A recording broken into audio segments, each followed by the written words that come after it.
Menjelang bulan suci Ramadan dan Idul Fitri, Komisi 4 DPR RI kembali menegaskan komitmennya dalam memastikan ketersediaan dan keterjangkauan bahan pangan bagi masyarakat. Berbagai kunjungan ke pasar tradisional dan modern telah dilakukan guna mengidentifikasi potensi masalah. Namun, pengawasan ini harus diikuti dengan aksi nyata dari eksekutif agar kestabilan harga pangan tidak sekedar menjadi janji belaka. Dari hasil peninjauan di Semarang dan Yogyakarta, ditemukan adanya kenaikan harga pada beberapa komoditas seperti cabai dan santan kelapa. Sementara di Solo, pasokan beras SPHP terpantau langka. Temuan ini menandakan pemerintah belum sepenuhnya siap menghadapi lonjakan permintaan menjelang Ramadan.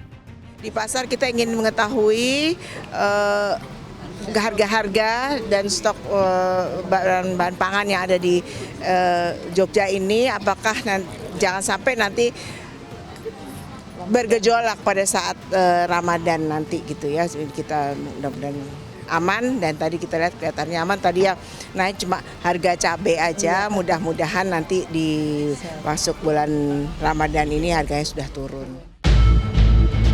Fenomena permainan harga yang dapat merugikan masyarakat juga menjadi sorotan DPR RI. Semestinya, stabilitas pangan menjadi prioritas utama pemerintah bukan hanya menjelang Ramadan, tetapi juga dalam jangka panjang. Pemerintah perlu memastikan stok pangan tersedia dan harga tetap stabil agar masyarakat dapat menjalankan ibadah dengan tenang. Menjelang bulan Ramadan, alhamdulillah hari ini kita berkunjung ke Pasar Johar, kita melihat bahwa bahan-bahan atau sembako ini cukup tersedia dan harganya masih stabil. Nah, mudah-mudahan ini tidak hanya sementara, terus berlangsung sampai dengan pasar ini terus berkembang dan masyarakat bisa menikmati pasar ini dengan barang yang tersedia, kemudian harganya juga memenuhi harapan masyarakat semuanya. DPR RI tidak sekedar melakukan pengawasan, tetapi juga mendesak pemerintah untuk mengambil langkah tegas terhadap praktek spekulasi dan penimbunan bahan pangan. Jika pemerintah tidak segera bertindak, potensi permainan harga bisa semakin tidak terkendali dan merugikan rakyat kecil.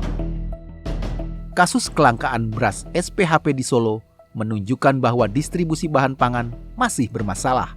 Terlebih, penyebab keterlambatan distribusi ini bukan oleh stok yang menipis, melainkan karena belum terbitnya surat penugasan dari Badan Pangan Nasional. Jika macetnya koordinasi antar instansi semacam ini tidak segera diperbaiki, bukan tidak mungkin lonjakan harga akan semakin parah dalam beberapa pekan ke depan.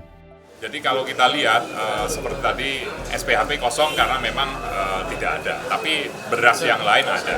Ya. Nah, saya kira nanti kepada Bulog mungkin agak bisa lebih ditingkatkan pasokan SPHP karena itu yang banyak diminati masyarakat. Ketersediaan daging, ketersediaan beras, ketersediaan minyak goreng juga bagus tadi minyak kita. Saya kira harganya juga masih dalam batas di bawah HET, walaupun ya mereka harus ngambil sendiri ke pasar gede dalam hal ini. Saya kira itu mekanisme sudah berjalan selama ini. Ada juga yang di-store oleh supplier. Mereka sudah seperti hari-hari biasa mereka sudah berjalan. DPR RI telah menjalankan tugasnya dengan mengawasi langsung kondisi pasar, mengumpulkan data dari pedagang, dan memberikan rekomendasi kepada pemerintah. Kini, giliran eksekutif untuk bertindak. Jangan sampai masyarakat kembali menjadi korban dari ketidaksiapan kebijakan pangan yang berulang setiap tahunnya. Pemerintah harus segera memastikan distribusi pangan berjalan lancar, menindak tegas pelaku spekulasi, serta menguatkan koordinasi antar instansi. Hal itu karena stabilitas pangan bukan sekedar isu ekonomi, tetapi juga menyangkut kesejahteraan rakyat dan stabilitas sosial.